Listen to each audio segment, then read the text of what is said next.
e se dispõe a refletir sobre essa grande oportunidade que Deus nos dá.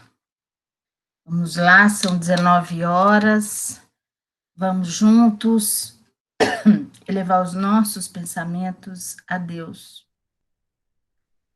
juntar os nossos corações, as nossas mentes e elevar ao alto. Senhor Deus de infinito amor e bondade, cá estamos reunidos nesta noite em torno do Evangelho de Jesus. Iremos refletir sobre um tema tão importante para todos nós, que os bons espíritos nos inspirem, nos beneficiem com a sua presença amorosa, trazendo aos nossos lares luzes e fluidos salutares, que possamos estar dispostos espiritualmente ao toque do alto, porque todos os momentos em que nos dispomos a estar com Jesus, estamos em oportunidade de ser tocados pelo seu amor e pela sua luz. Abençoa a nossa reunião de hoje, graças a Deus. Bom, queridos amigos, capítulo 4, ninguém pode ver o reino de Deus se não nascer de novo. Esse capítulo, dos itens 1 até o item 17, Kardec organiza uma série de passagens do Evangelho, do Velho Testamento, para comparar, trazer para nós. Primeiro, ele compara o conceito de ressurreição e reencarnação. Ressurreição, nós conhecemos como aquela oportunidade de voltar à vida. Ressuscitar é voltar à vida, mas voltar à vida no mesmo corpo. Reencarnar é voltar à vida, mas voltar à vida em um outro corpo. A doutrina espírita fala em reencarnação. Jesus falou sobre isso também, inclusive para os discípulos. A gente tem os profetas falando. Então, são 17 itens do Evangelho segundo o Espiritismo, trabalhando o nosso pensamento para demonstrar o que é a reencarnação, a lógica da reencarnação, e que ela faz parte da lei natural. Eu vou pedir licença para vocês, eu refleti muito, e desde o início eu estou me sentindo movida a passar por esse trecho um pouco mais rapidamente, porque nós estamos aqui num grupo de espíritas. E como espíritas, a reencarnação é um fato para nós. Todos nós já aceitamos a reencarnação como fato, como um mecanismo da lei natural, como um mecanismo da natureza, um mecanismo de renovação, como tantos outros que ocorrem na natureza. Eu vou me dispor a falar hoje, trazer a reflexão para a aplicação desse conhecimento em nossas vidas. O que muda para nós? O que já mudou para você? Eu queria que hoje nós fizéssemos uma noite bastante reflexiva. Nós todos que tivemos aquela oportunidade maravilhosa de ontem, de ser tocados pelo conhecimento trazido direto da espiritualidade, no encontro que participamos de Sacramento, onde Eurípides foca a sua atenção em nos auxiliar a nos compreendermos como seres espirituais, para que nós possamos aproveitar todos os nossos atributos, para que nós possamos aproveitar todas as oportunidades inerentes a um ser espiritual a nosso favor. Aproveitar tudo isso para progredir. Então, nós não estamos conhecendo uma filosofia pura e simplesmente para ficar elocubrando aqui das suas consequências, elocubrando aqui das suas causas. Nós, neste momento especificamente, nós estamos em tempos de aplicação, como nos foi exaustiva, lúcida e claramente trazido ontem por mais de um dos nossos queridos expositores. Nós estamos sentindo isso, né? Nós estamos sentindo que esse é o momento que nos pede um pouco mais de foco em nosso processo de progresso, nosso comprometimento, né? Nossa tomada de consciência com a nossa condição de espíritos em progresso. Se eu sou um espírito ainda imperfeito, em pleno progredir, eu preciso tomar as rédeas desse processo, eu preciso conhecer esse processo para levá-lo adiante, para participar conscientemente desse processo, para pautar a minha vida, as minhas escolhas, o meu pensamento, né, direcionar o meu pensamento para a meta que é progredir, que é desenvolver em minha intimidade o amor. Então, eu queria que nós aproveitássemos esses breves momentos, porque é um tema bem profundo, é um tema importantíssimo para todos nós, e ele demandaria muitas horas, muitos dias de estudo. Nós temos a oportunidade de iniciar essa conversa hoje e vamos adentrar aí pela semana, vendo também outros aspectos. Mas eu queria hoje trazer para nós uma proposta de reflexão prática, né? Assim como logo que eu cheguei na reunião hoje, pedi que vocês fizessem. Você pensa na sua encarnação? Você se sente um espírito? Você se sente um espírito encarnado? Você sabe o que isso quer dizer? Qual é, a aplicação prática desse conhecimento? Saber que sou um espírito encarnado. O que isso pode trazer de transformação da nossa vida? Então, o Kardec, muito inteligentemente, né, ele nos trouxe o ponto de vista, né, trabalhou bastante conosco no capítulo 2º do Evangelho, sobre o ponto de vista e sobre a vida futura, trabalhou, começou já a trazer para nós esse pensamento de que nós estamos aqui de passagem, mas que não é uma passagem pura e simplesmente como quando nós estamos fazendo uma viagem, né? Então, vamos dizer, vou daqui para o Rio de Janeiro, tem uma viagem marcada daqui para o Rio de Janeiro e vou passar por São Paulo, né? Estou lá de passagem, vai ser uma passagem rápida. Não é uma coisa descomprometida, assim, de, vou passar, dar uma olhadinha, ver como é que é, aproveitar, conhecer umas coisas, mas não, é uma passagem fundamental para esse processo complexo que é progredir, não é? Como é que um espírito progride? Nós ouvimos, temos ouvido bastante, temos estudado bastante. Ontem isso nos foi trazido, né, também com bastante clareza.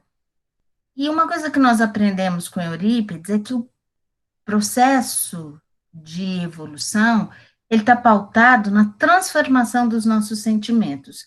Se os nossos sentimentos são a expressão dos nossos conteúdos espirituais, os sentimentos vão sinalizar aonde eu preciso renovar. Os sentimentos vão concretizar a minha intimidade espiritual. ilustre desconhecida, porque como nós temos vivido não como espíritos, nós temos vivido como corpos, nós temos dado muita atenção àquilo que está fora de nós, temos vivido a rotina material, a rotina social, e não temos dado a devida atenção para a nossa rotina espiritual. Que você, consciente, atento a ela ou não, acontece. O que é uma rotina espiritual? É a média dos seus pensamentos, sentimentos, né, das suas intenções cotidianas.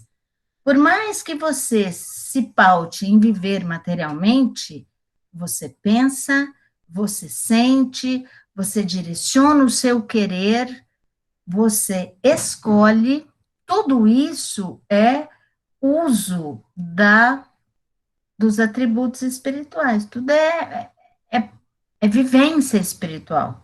Nós vamos chamar de uma vivência espiritual materializada, uma vivência espiritual ainda alienada da verdade espiritual. Isso é muito importante que a gente tome consciência, né? Então, o que esse momento está trazendo para nós? Esse momento nos trouxe de volta para nós, né? Esse momento nos fez, criou as circunstâncias que nos coloca de frente para nós mesmos, né? Isso é super importante.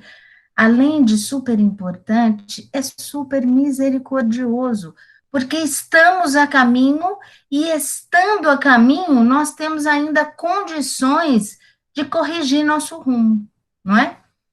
Então, para a gente começar essa conversa, eu vou partir de todas as passagens citadas no Evangelho aqui, do Novo Testamento, do Velho Testamento, eu vou escolher uma que eu acho que é a que representa para nós, da melhor forma possível, a preocupação de Jesus, a preocupação e o cuidado de Jesus em nos esclarecer, que é o momento quando ele está com Nicodemos. Isso, gente, vai estar lá no item 4, se eu não me engano. Vamos conferir? Não, no item 5. E está descrito assim: havia um homem dentre os fariseus por nome Nicodemos, senador dos judeus. Este, uma noite, veio buscar a Jesus e disse-lhe: Rabi, sabemos que és mestre vindo da parte de Deus, porque ninguém pode fazer esses milagres que tu fazes se Deus não estiver com ele. Jesus respondeu, aqui eu vou ler. Jesus respondeu e lhe disse: Na verdade, te digo que não pode ver o reino de Deus senão aquele que renascer de novo. Nicodemos lhe disse: Como pode um homem nascer de novo sendo velho? Porventura pode entrar no ventre de sua mãe e nascer outra vez? Respondeu-lhe Jesus: Em verdade, te digo que quem não nascer da água e do Espírito não pode entrar no reino de Deus. O que é nascido da carne é carne, o que é nascido do Espírito é Espírito. Não te maravilhes de eu te dizer que importa-vos nascer de novo. O Espírito sopra onde quer e tu ouves a sua voz, mas não sabes de onde ele vem nem para onde vai. Assim é todo aquele que é nascido do Espírito. Perguntou Nicodemos: Como se pode fazer isso? Respondeu Jesus: Tu és mestre em Israel e não sabes estas coisas? Em verdade te digo que nós dizemos o que sabemos e damos testemunho do que vimos. E vós, com tudo isso, não recebeis o nosso testemunho. Se quando eu vos tenho falado das coisas terrenas, ainda assim não me credes, como creríeis se eu vos falasse das celestiais? Então, nesse momento, né, todas as vezes, e logo quando eu comecei a estudar o Espiritismo, e o Espiritismo incrivelmente nos aproxima mais, né, do Evangelho de Jesus, lendo essa passagem, você pensa, mas por que Jesus respondeu isso para ele desse jeito? Então, a abençoada mediunidade de Francisco Cândido Xavier vai nos ajudar num livro maravilhoso, Boa Nova. Tem um capítulo especificamente dessa passagem, o capítulo 14, a lição a Nicodemos. A página mais escura aqui, eu não vou conseguir enxergar assim, ó. Ele traz nuances desse encontro que não aparecem no relato de Mateus e que são interessantíssimos e muito esclarecedores para nós. Ele vai falar para a gente, ele começa dizendo, né, que em face dos novos ensinamentos de Jesus, todos os fariseus do templo se tomavam de inexcedíveis cuidados pelo seu extremado apego aos textos antigos. O mestre, porém, nunca perdeu o ensejo de esclarecer as situações mais difíceis à luz da verdade, que a sua palavra divina trazia o pensamento do mundo e fez isso com toda e qualquer pessoa. Então, vários dos doutores, né, tentaram se chegar a Jesus. E ele sempre se manteve firme, sempre se manteve amoroso e sempre disponível. Isso é uma lição muito importante para nós, né? E ele vai descrevendo esse contexto e lá na frente ele vai falar, né? Sem embargo das dissensões naturais que precedem o estabelecimento definitivo das ideias novas, alguns espíritos acompanhavam o Messias tomados de vivo interesse pelos seus elevados princípios. Alguns não gostavam, porque ficavam temerosos de que Jesus desconsiderasse a lei, eram muito apegados à lei. Outros não gostavam porque Jesus estava trabalhando de uma forma que eles não achavam boa com a grande maioria da população, porque Jesus trazia esperança, Jesus trazia vontade de lutar, acionava o querer daqueles espíritos, acionava a fé daqueles espíritos tão deserdados de tudo, e eles não gostavam de sentir a possibilidade de perder o domínio, e por aí vai. Mas, né, toda ideia nova, ela traz, então, esse tipo de situação, né, que traz aí um pouco que traz dissensões, como o próprio texto diz. Mas alguns não, alguns olhavam para aquilo, se interessavam, alguns percebiam que ali tinha algo importante. Entre estes que pressentiam, né, que conseguiam reconhecer em Jesus algo diferenciado, figurava Nicodemos. Ele vai contar um pouco para a gente quem é ele, né? Além de doutor da lei. Fariseu notável pelo coração bem formado e pelos dotes da inteligência. Uma noite, ao cabo de grandes preocupações e longos raciocínios, procurou a Jesus em particular, seduzido pela magnanimidade das suas ações e pela grandeza da sua doutrina salvadora. O Messias estava acompanhado apenas de 2 de seus discípulos e recebeu a visita com a sua bondade costumeira.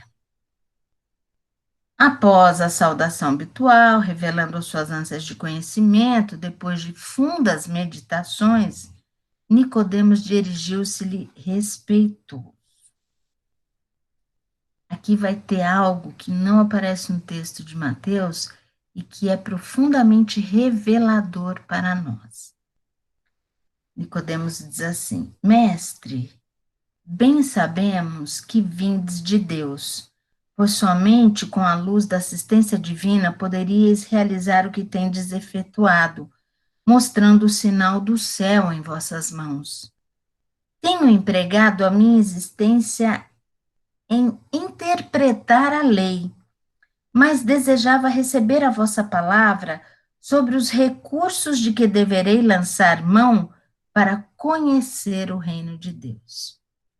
Então, aqui eu queria chamar a atenção para algumas coisas importantes. Ele reconhece a grandeza de Jesus, né?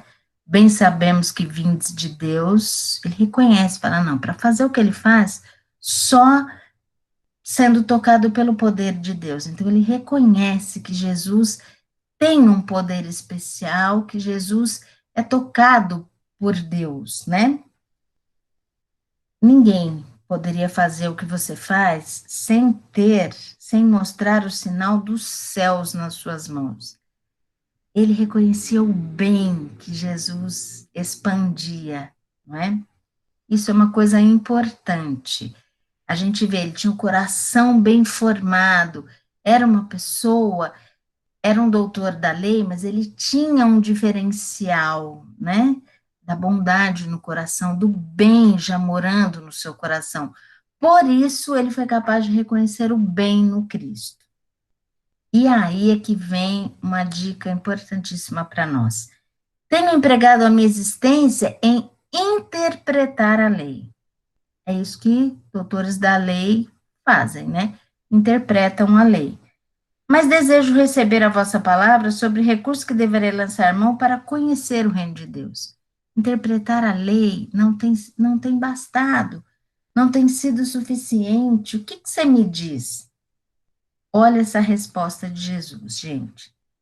Primeiro que tudo, Nicodemos, não basta que tenhas vivido a interpretar a lei.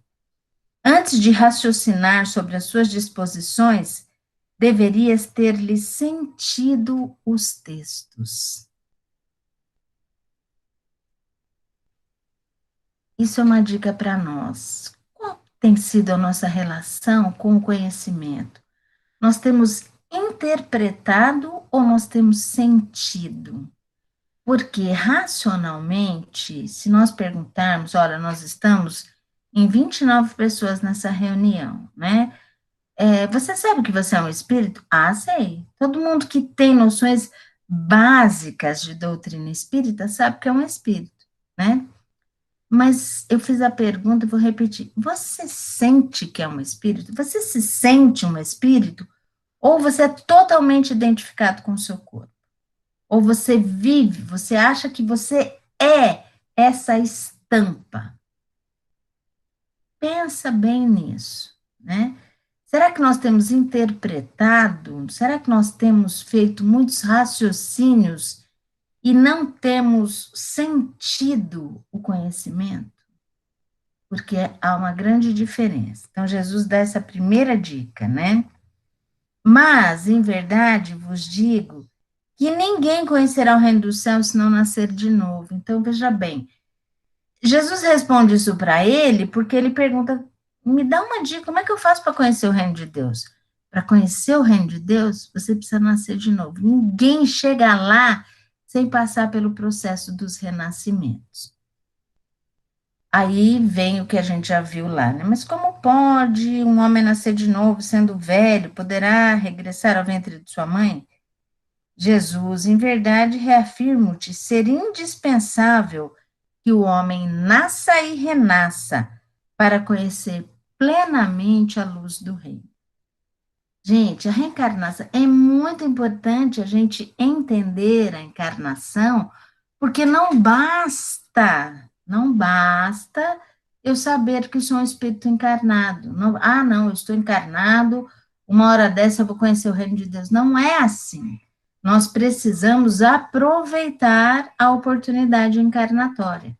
É isso que Eurípides tem tentado nos auxiliar a partir da apresentação do método da evangelização de espíritos para nós. Então, olha que importante, né? É indispensável que o homem nasça e renasça para conhecer plenamente a luz do reino. Aí é que ele fala, mas como é que pode ser isso, né? Jesus, és mestre em Israel e ignoras essas coisas? É natural que cada um testifique somente aquilo que saiba, porém precisamos considerar que tu ensinas. Apesar disso, não aceitas os nossos testemunhos. Se falando eu de coisas terrenas sentes dificuldades em compreendê-las com os teus raciocínios sobre a lei, Como poderás aceitar as minhas afirmativas quando eu disser das coisas celestes? Seria loucura destinar os alimentos apropriados a um velho para o organismo frágil de uma criança. Então, olha que interessante. Aqui tem mais uma dica. Essa última frase também não aparece lá no texto de Mateus. Jesus fala para ele, né? Se eu, falando de coisas terrenas, você não compreende? Você não compreende como é que nasce de novo? Quanto mais se eu falar para você das coisas celestiais. Eu não posso oferecer alimento de um velho para uma criança. O que Jesus quis dizer com isso? Que apesar de tudo, Nicodemos ainda estava imaturo espiritualmente para compreender o que isso significava e como isso se dava.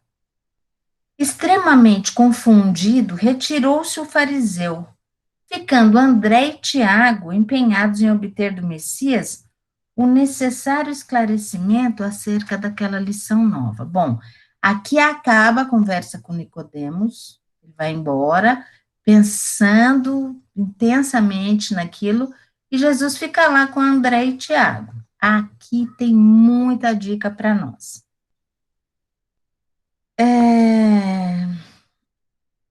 Jerusalém dormia sob o véu espesso da noite alta, silêncio profundo se fizera sobre a cidade. Jesus, no entanto, e aqueles dois discípulos continuavam presos à conversação particular que haviam entabulado. É importante a gente imaginar essas cenas de Jesus, né? A noite já ia alto, Jesus continua conversando, atendendo a necessidade dos seus discípulos. Desejavam eles ardentemente penetrar o sentido oculto das palavras do Mestre. Eles também não entenderam. Como seria possível aquele renascimento? Não obstante os seus conhecimentos, eles também partilhavam da perplexidade que levara Nicodemos a se retirar fundamente surpreendido. Aí Jesus para eles: por que tamanha admiração em face destas verdades? Perguntou Jesus bondosamente. As árvores não renascem depois de podadas? Com respeito aos homens, o processo é diferente, mas o espírito de renovação é sempre o mesmo. Olha o que Jesus fala para eles.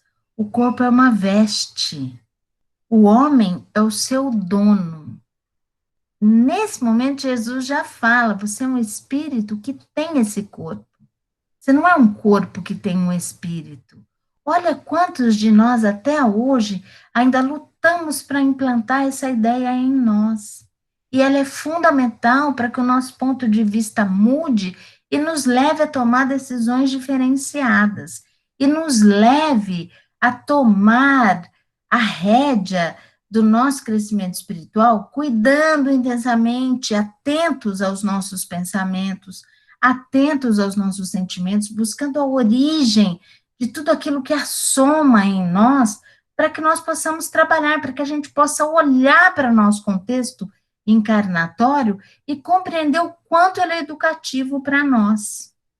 Então, Jesus fala para eles: toda roupagem material acaba rota, porém o homem que é filho de Deus encontra sempre em seu amor os elementos necessários à mudança do vestuário. O homem é o dono da roupa. A roupa envelhece, o homem não. E ele sempre conta com o amor de Deus para renovar o seu vestuário. A morte do corpo é essa mudança indispensável, porque a alma caminhará sempre através de outras experiências até que consiga a imprescindível provisão de luz para a estrada definitiva no reino de Deus, com toda a perfeição conquistada ao longo dos rudes caminhos. André sentiu que uma nova compreensão lhe felicitava o espírito simples e perguntou: mestre, já que o corpo é como que a roupa material das almas, por que não somos todos iguais no mundo? Vejo belos jovens junto de aleijados, paralíticos. Se Deus nos ama e nos oferece roupas novas, por que que alguns têm roupas mais bonitas, mais perfeitas que os outros, né? Por que não somos todos iguais? Acaso não tenho ensinado que tem de chorar todo aquele que se transforma em instrumento de escândalo? Cada alma conduz consigo mesma o inferno ou o céu que edificou no âmago da consciência. É daí que parte o nosso contexto encarnatório.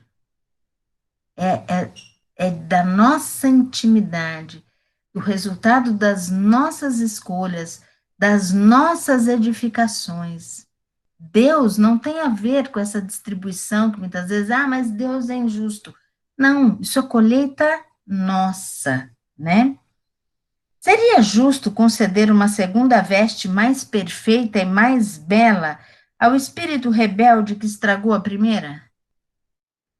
Que diríamos da sabedoria de nosso Pai se facultasse as possibilidades mais preciosas aos que as utilizaram na véspera para o roubo, o assassínio, a destruição? Os que abusaram da túnica da riqueza vestirão depois a dos flâmulos e escravos mais humildes. Como as mãos que feriram podem vir a ser feridas. Aí Tiago fala: Senhor, compreendo agora o mecanismo do resgate, mas observo que, desse modo, o mundo precisará sempre do clima do escândalo e do sofrimento, desde que o devedor, para saldar seu débito, não poderá fazê-lo sem que outro lhe tome o lugar com a mesma dívida. O mestre aprendeu a amplitude da objeção e esclareceu aos discípulos, perguntando: dentro da lei de Moisés, como se verifica o processo da redenção? Tiago meditou, pensou um pouco e respondeu: também na lei está escrito que o homem pagará olho por olho e dente por dente.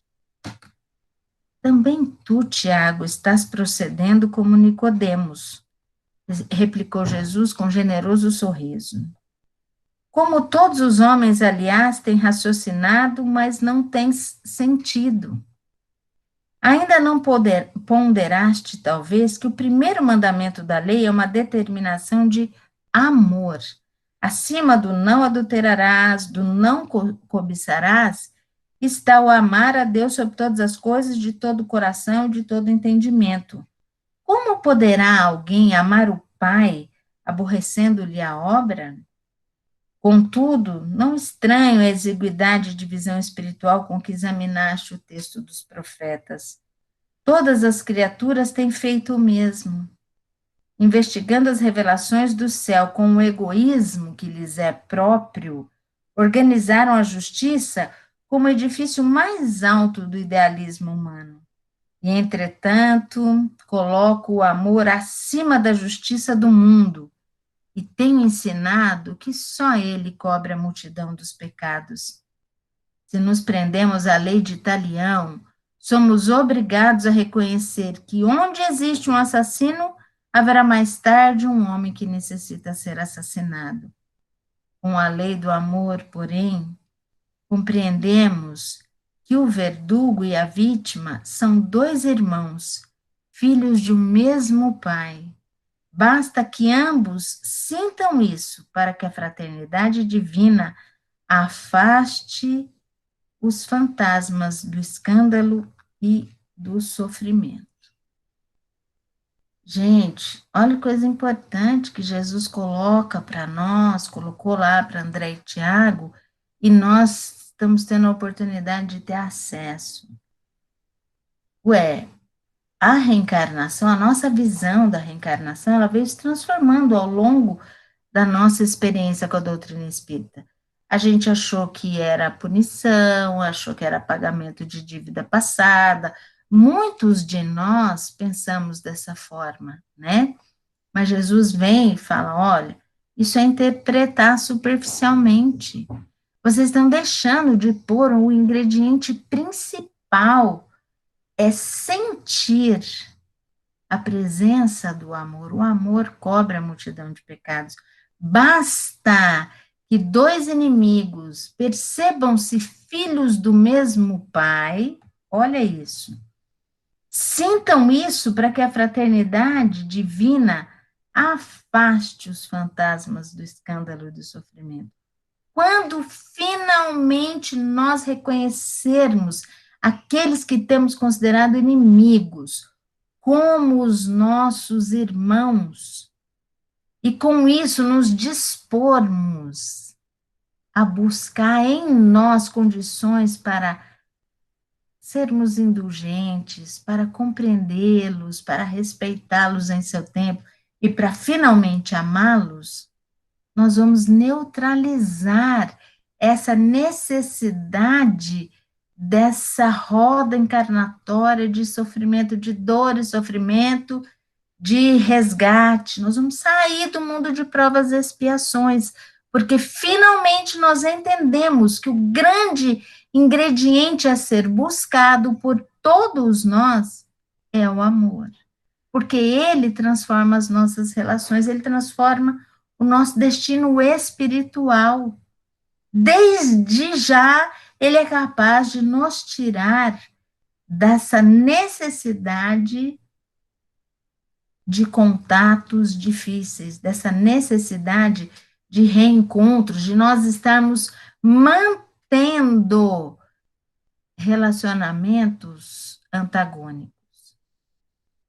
Nós estamos dentro de casa, com os nossos familiares, as pessoas mais próximas de nós, que estão conosco em casa ou não, com quem nós temos mais convivido, com os nossos familiares, mesmo aqueles que não moram conosco, nós temos tido muito mais contato online, não é? Por quê?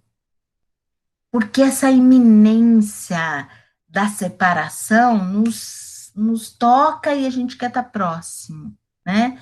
Ou essa circunstância de nós estarmos dentro da mesma casa e agora com todo o tempo do mundo para conviver, porque já estávamos dentro da mesma casa, mas cada um para o seu lado, trabalhando com a sua rotina, aquela rotina ilusória que nós temos comentado, que ontem foi muito comentado conosco também, né?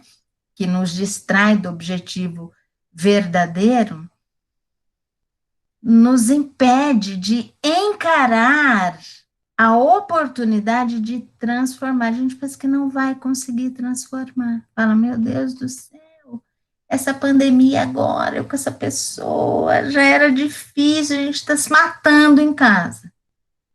Nós não estamos nos considerando como espíritos, se estivermos nessa postura inflexível, nessa postura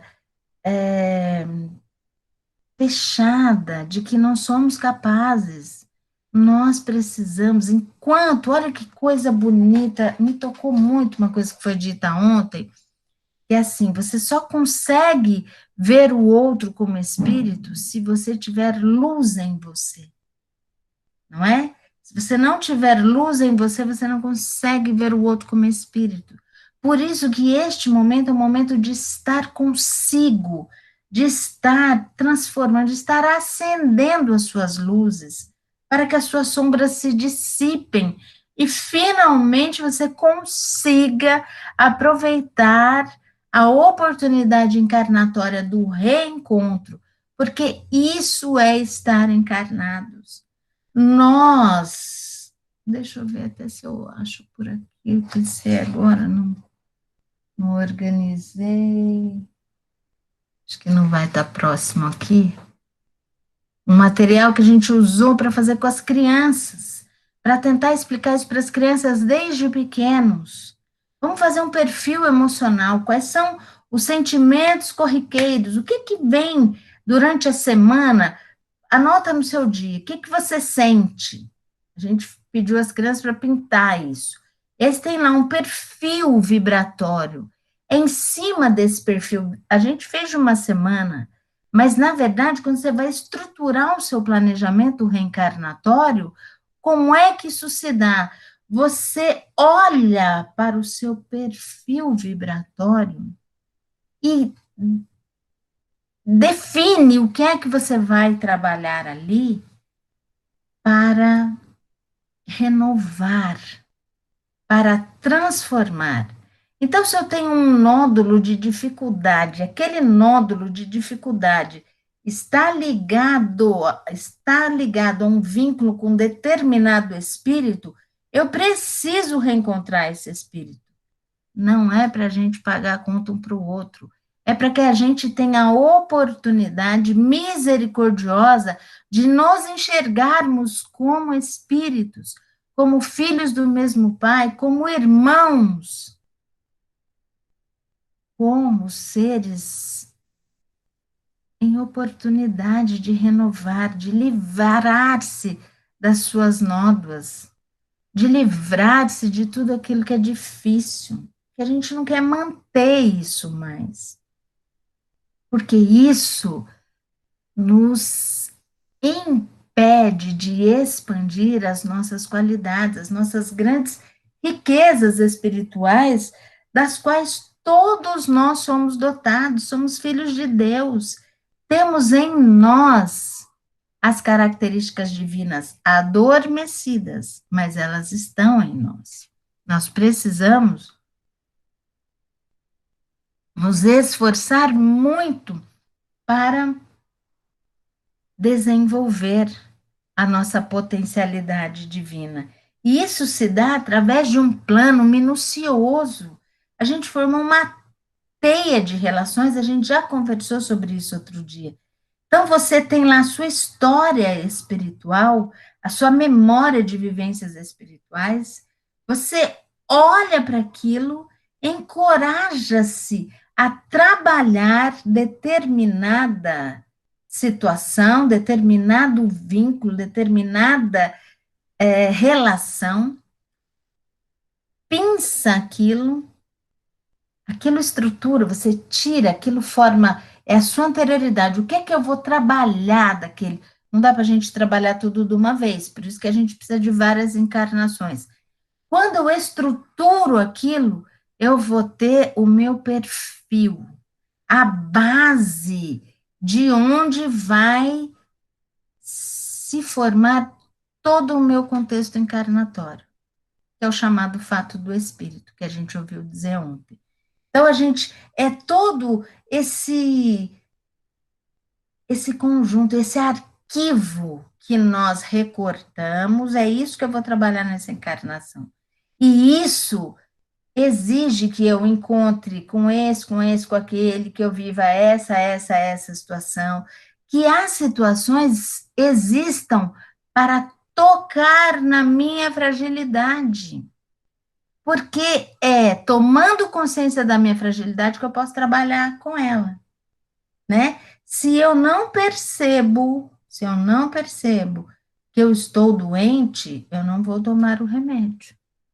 Não tem aí um monte de doença silenciosa, você está lá bem tranquilo, de repente aquilo, você, meu Deus, mas a doença até te deu um sinalzinho, outro sinalzinho, mas você não se deu muito conta daquilo, não prestou atenção, ela se avolumou, e aí?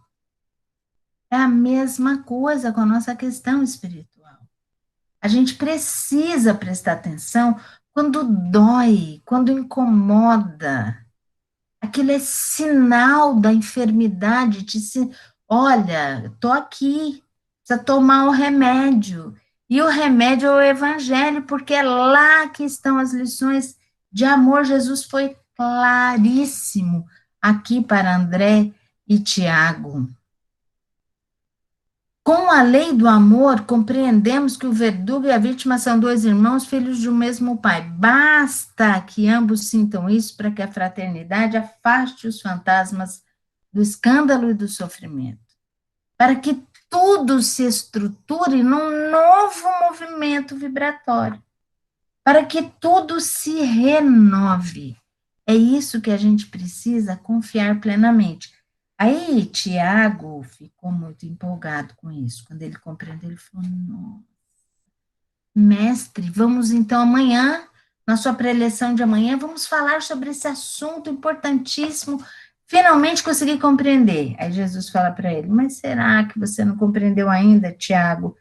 Se um doutor da lei saiu daqui sem que eu pudesse explicar toda a verdade, como queres que eu proceda de modo contrário para a compreensão simplista do espírito popular? Alguém constrói uma casa iniciando pelo teto o trabalho?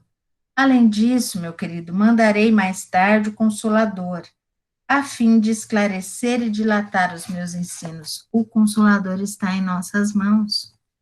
Veio finalmente nos esclarecer, veio dilatar a nossa compreensão, veio mostrar para nós.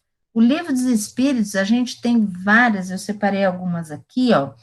No capítulo 4 da pluralidade das existências, a alma que não atingiu a perfeição durante a vida corpórea, como acaba de depurar-se? Submetendo-se à prova de uma nova existência. Passar a encarnação é o filtro das nossas enfermidades morais. É o filtro, e esse filtro, ele se estrutura na nossa consciência onde está a lei de Deus, que é a lei de amor. A gente sabe quando aquela atitude é pautada no amor e quando não é. Nós sentimos isso.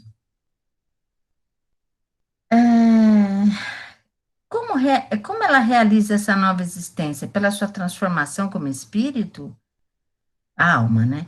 Ao se depurar, a alma sofre, sem dúvida, uma transformação, mas para isso necessita da prova da vida corpórea. Nós temos que estar aqui. Mas por quê? Porque é aqui que a gente tem a oportunidade de reestruturar os vínculos que estão referenciados no desamor, referenciados na injustiça, nas traições, nessa coisa arada toda fora da lei, né? E nós podemos, é aqui que a gente pode refazer isso. A alma tem muitas existências corpóreas? Sim, todos temos muitas existências. Os que dizem ao contrário querem manter-vos na ignorância em que eles mesmos se encontram. Parece resultar desse princípio que após ter deixado o corpo, a alma toma outro. Dito de outra maneira, que ela reencarna em novo corpo. É assim que se deve entender? É exatamente isso. E qual a finalidade da encarnação? Expiação, melhoramento progressivo da humanidade. Sem isso, onde estaria a justiça? A humanidade se renova, progride pelo progresso daqueles que a compõem. A humanidade atual somos nós. Estamos em plena transição. Para onde nós vamos? Nós estamos merecedores do planeta de regeneração que a Terra está se tornando, ou nós ainda vamos precisar de provas mais contundentes, mais intensas? O que é que nos falta para tomar de uma vez por todas para nós a responsabilidade de vencer tudo que nos impede de nos relacionar melhor uns com os outros? Aqui tem uma coisa importante. Ele vem falar do número de encarnações, né? Ele fala de simpatias e antipatias terrenas. Nós estamos anterioridade se estrutura, todas as situações a ser trabalhadas configura o fato do espírito, que é esse arquivo, né, sua malinha de tudo que você vai trabalhar. Isso gera, né, estrutura a sua personalidade que vai nascer onde? Ambientação reencarnatória, injunções reencarnatórias. São aqueles vínculos inquebrantáveis durante essa encarnação e que merecem a nossa maior atenção. O X da nossa vida está em nossas injunções. Família é injunção encarnatória. Lá no livro segundo, no capítulo 7, Retorno à Vida Corporal, nós vamos ter o item 7, simpatias e antipatias terrenas. Dois seres que se conheceram, se amaram, podem encontrar-se noutra existência corpórea e se reconhecerem? Então, nós já vivemos no passado, nos amamos, aí a gente reencontra aqui. Nós vamos nos reconhecer? Os espíritos respondem: reconhecer não, mas serão atraídos um pelo outro, sim. E frequentemente as ligações íntimas fundadas numa afeição sincera não provêm de outra causa. Dois seres se aproximam um do outro por circunstâncias aparentemente fortuitas, mas que são resultado da atração de dois espíritos que se buscam através da multidão. Eurípides dá um nome para isso. Muitos de vocês devem estar respondendo aí. Vetores encarnacionistas. Quando nós somos atraídos a estar próximos, como é que a gente achou aquela pessoa? Quando nós somos atraídos uns para os outros, quando nós temos simpatia, são vetores. E nós temos vetores repulsivos também. Nós temos vetores atrativos e vetores repulsivos. Os vetores são forças dinâmicas que vão estruturar a nossa relação. E eles são formados pelo conjunto vibratório, pela referência vibratória da experiência passada. Então, se a gente tem uma construção de confiança, uma construção, se a gente tem construção de afinidade, é um vetor atrativo. Os grandes amigos que a gente encontra na vida, né? As pessoas que nós amamos. Muitas vezes, muitos dos nossos familiares fomos atraídos para estar juntos ali naquela caminhada. Nós somos afins, nós nos amamos, não tem problema de relação entre nós. Nós não precisamos ficar o tempo todo provando uns para os outros que nós amamos, né? É tudo tranquilo. Às vezes, dentro da mesma família, tem um que, mas você gosta mais dele do que desse, mas está sempre desconfiando de você, está sempre te exigindo mais. O que é isso? É o vetor com a referência diferente. Estamos juntos na mesma família, só que a referência é outra. A construção não foi edificada no bem e no amor. Foi edificada muitas vezes na traição. Por isso que a pessoa desconfia de você o tempo inteiro. Você fala, gente, mas o tempo inteiro a pessoa pensa que eu estou contra ela. Que coisa louca que é essa? E nessa vida você não deu motivo nenhum para isso. Referência está lá no vetor. Vocês estão unidos ali para construir uma relação de confiança, para renovar uma relação que não foi pautada no bem mútuo. É um processo maravilhoso se nós pararmos para pensar, né, gente? Ai. Kardec pergunta, não seria agradável para eles se reconhecerem? A gente vai estudar isso no próximo capítulo, né? Os espíritos, nem sempre. As recordações das existências passadas teriam inconvenientes maiores do que acreditais. Após a morte, eles se reconhecerão e saberão que tempos estiveram juntos. Deixa isso quieto, né? A simpatia tem sempre por motivo um conhecimento anterior? Eu achei interessante essa pergunta. Ele fala, não. Às vezes é a afinidade que gera simpatia. Espíritos que não viveram em outra encarnação juntos, estão se encontrando pela primeira vez nessa encarnação, mas são afins, têm o mesmo teor vibratório, as mesmas conquistas, né? Os encontros que se dão algumas vezes entre certas pessoas e que se atribuem a um acaso, não seria efeito de uma espécie de relação simpática? Há entre os seres pensantes ligações que ainda não conheceis. O magnetismo é a bússola dessa ciência, que mais tarde compreendereis melhor. É o que Eurípides nos trouxe como vetor. E aí vem uma coisa importante para nós. De onde vem a repulsa instintiva que se experimenta por certas pessoas à primeira vista? Espíritos antipáticos que se percebem, se reconhecem sem se falarem. Referência da dificuldade. Aí tem uma coisa que eu achei super importante, gente, porque às vezes a gente se julga. Quando você tem um espírito antipático, né, na sua família, nas suas relações, geralmente a gente acha que aquele é um espírito inferior, que aquele é um espírito, né? E olha a pergunta de Kardec, né? A antipatia instintiva é sempre sinal de natureza má?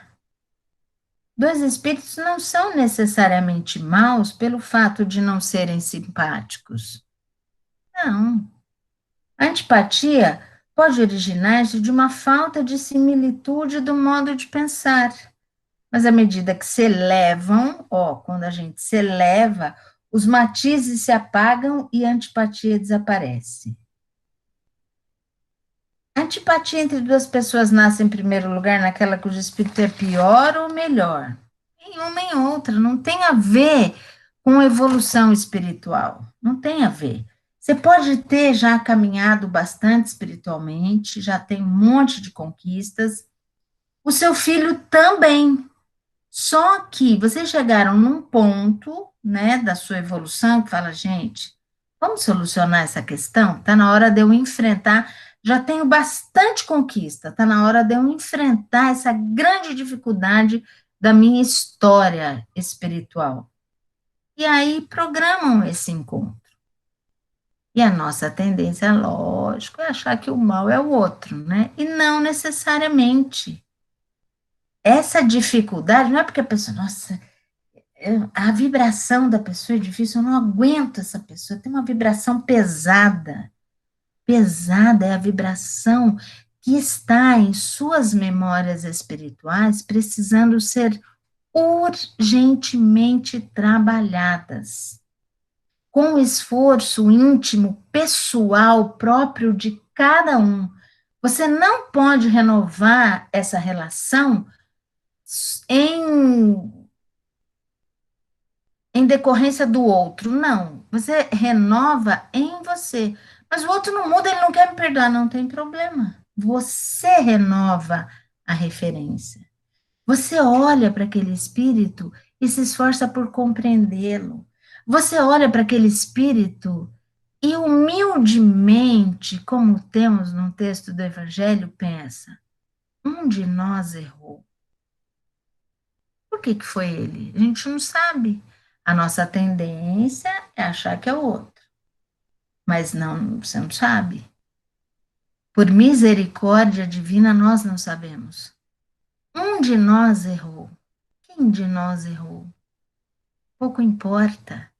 Importa é que nós dois desejamos imensamente, se estamos dentro da mesma casa, nós dois desejamos imensamente renovar isso, imensamente superar essa dificuldade, imensamente olhar, olho no olho, confiar e aprender a amar.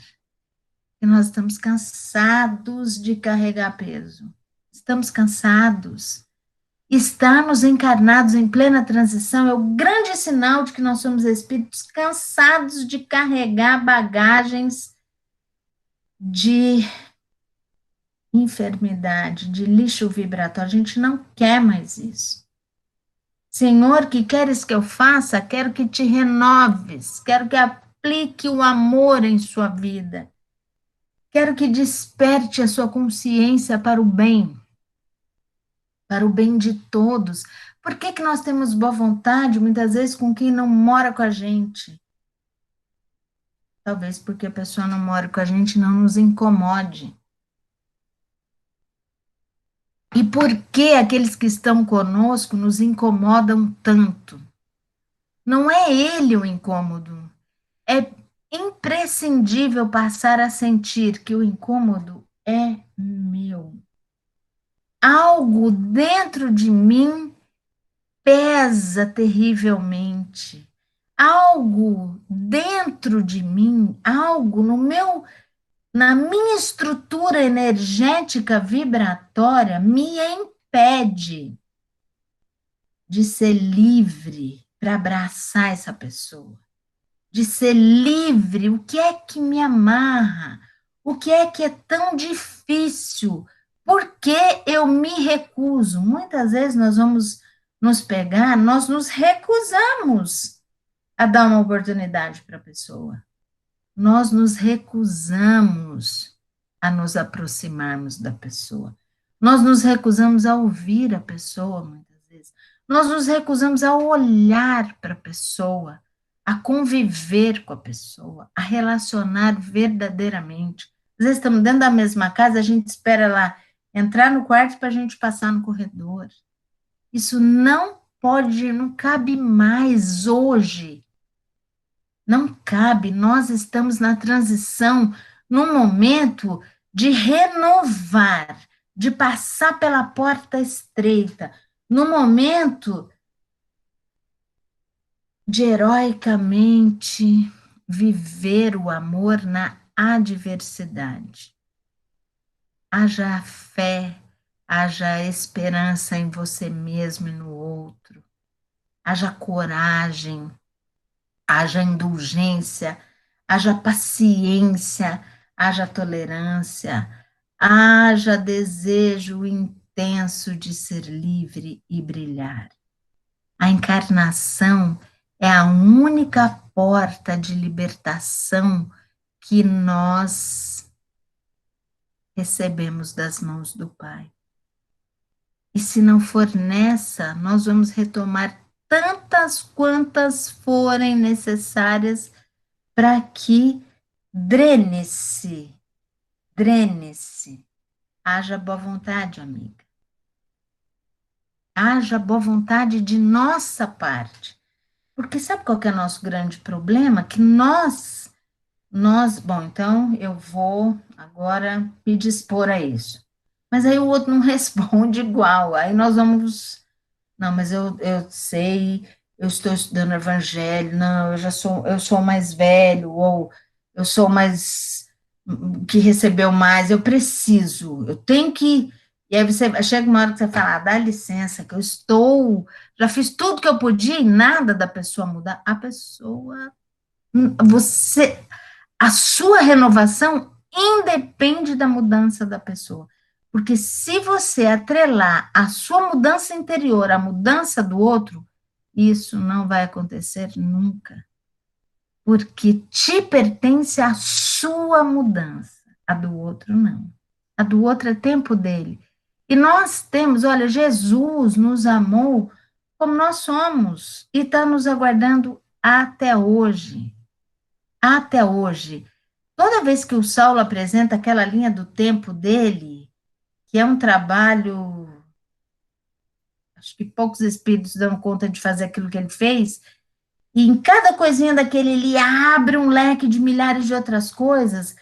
Eu fiquei pensando da primeira vez que eu vi, ontem, além de pensar, eu senti, eu falei, meu Deus, quantos estímulos mais nós vamos precisar para tomar a firme decisão de começar a amar, de nos esforçarmos para desenvolver o amor em nós. O que mais a gente precisa? Voltar para um planeta primitivo? Não estou querendo. Não estou querendo. Estou querendo me esforçar é aqui mesmo, para que a gente possa, como acabou de ser dito para nós na sexta-feira, para que nós possamos merecer um mundo regenerador, esse mundo trégua, onde a coisa vai ser mais branda. Nós estamos precisando disso e Deus está nos dando a oportunidade da trégua. Sejamos firmes, dispostos e confiemos em nós. Aproveitemos a nossa encarnação. Amigos, muito obrigada. Que Jesus nos ampare, nos abençoe, né? Para que nós possamos seguir adiante. Vou parar por aqui, porque eu olhei no relógio e falei demais. Eu estou vendo aqui umas coisas importantes, né? A Bia já colocou, haja boa vontade, haja boa vontade. Quando a gente se dispõe a ter boa vontade,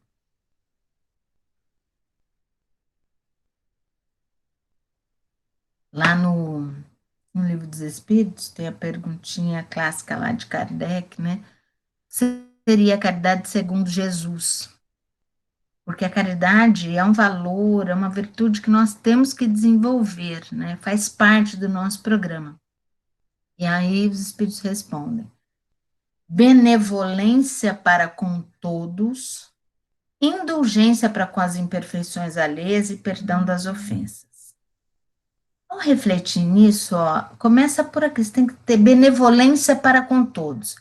Fui lá no dicionário, o que é benevolência? Eu quero ir na raiz da palavra. Boa vontade para com todos.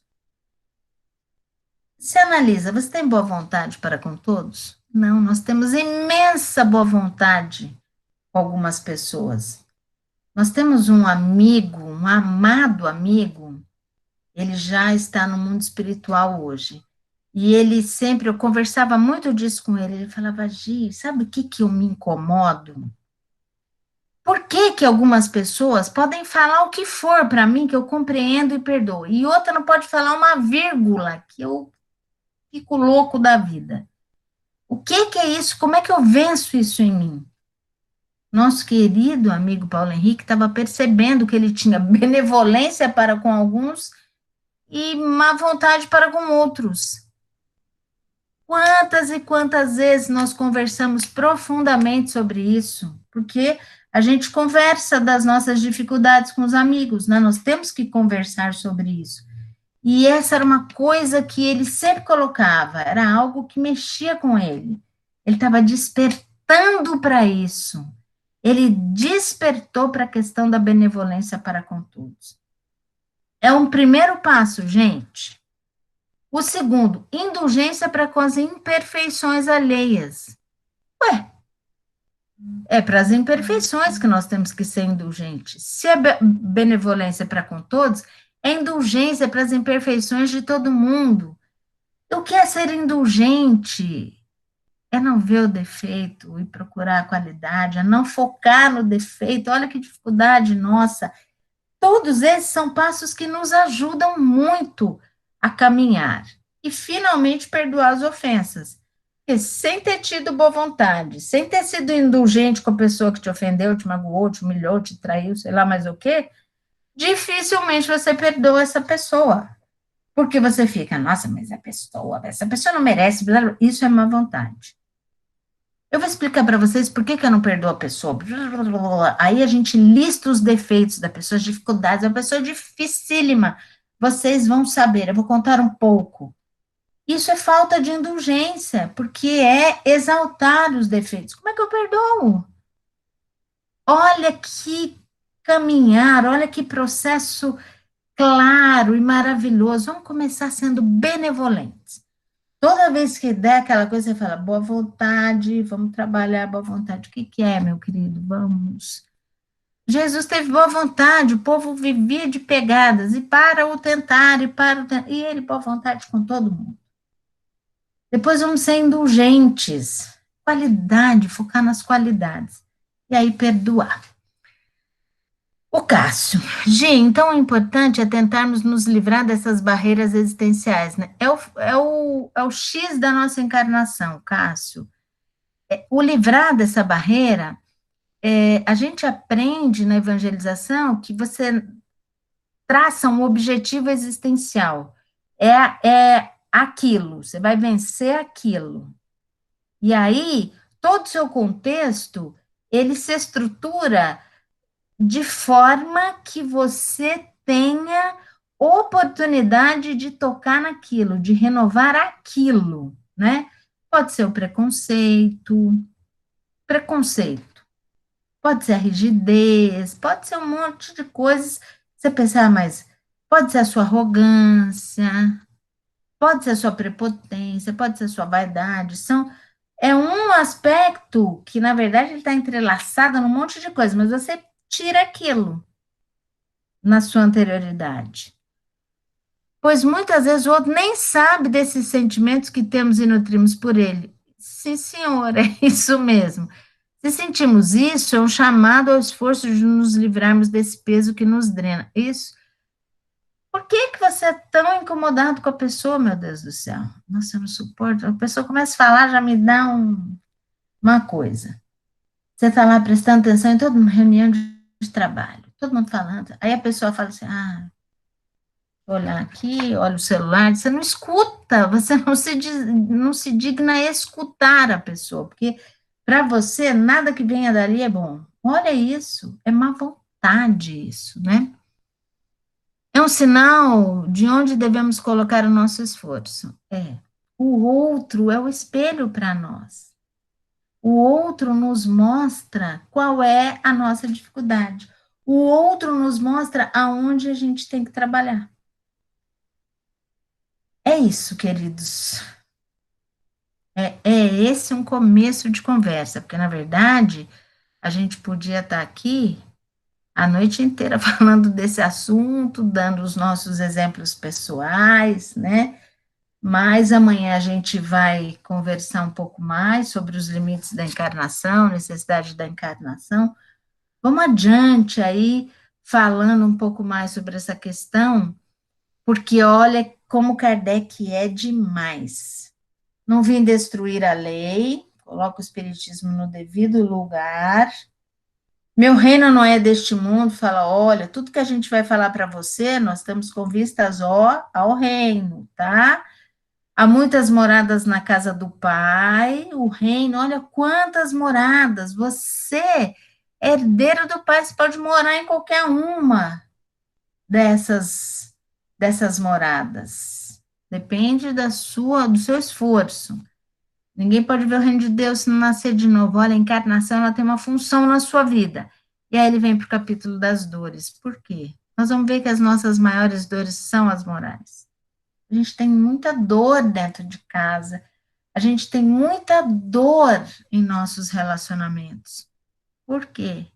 Porque a gente não consegue superar as nossas dificuldades. Então vamos fazer nossas preces por nós mesmos, pedindo muito a Deus que nos encha de potencial renovador, porque é da nossa essência espiritual transformar. Vamos nos apegar muito ao Evangelho, vamos ler mais, vamos refletir mais, vamos nos dedicar intensamente para fazer das nossas vidas mais leves, para fazer dos nossos lares celeiros de equilíbrio, de harmonia, de afetividade, de respeito, né? Eu agradeço imensamente a atenção de vocês, que a gente possa começar uma semana cheios de bons propósitos e de muita boa vontade, né, amiga Beatriz? De muita boa vontade uns para com os outros. Com bastante coragem para vencer aí aquilo que tem sido entrave para nós. Jesus abençoe a todos vocês, que nós possamos agora aquietar e fazer a nossa prece, pedindo por todos nós, pelos nossos lares, pelo nosso país, pela terra nesse momento, né? Senhor Jesus, agradecemos imensamente a sua boa vontade para conosco, a sua indulgência para com as nossas imperfeições e o quanto nos perdoa a infidelidade rotineira, pois cada vez que, como cristãos, nos comportamos com desamor, estamos sendo infiéis aos teus preceitos de amor e caridade. Somos gratos por não desistir de nós. Pedimos coragem, força, fé, esperança para superar tudo aquilo que tem nos trazido a experiências dolorosas.